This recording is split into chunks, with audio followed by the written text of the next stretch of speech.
Iran শহরে ঘর পিতা খুরশেদ সদাগর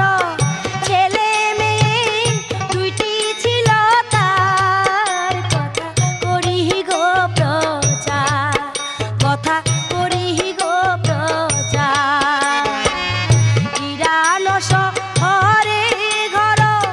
পিতা খুরশেদ সদাগর ছেলে মেয়ে দুইটি ছিল তার কথা করি গো প্রচার কথা করি গো প্রচার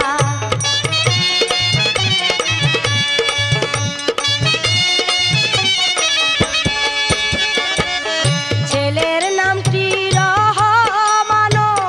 মেয়ের নামটি মেহের চাঁদ পড়ার জন্য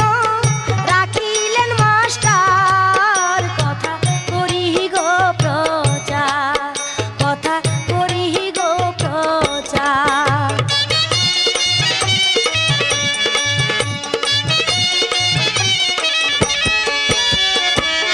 শয়তান মাস্টার যুক্তি করে পিতা পাঠায় পানি যেতে মনে মনে মেহের শেখে চায় কথা করি গো প্রচার কথা করি গো প্রচার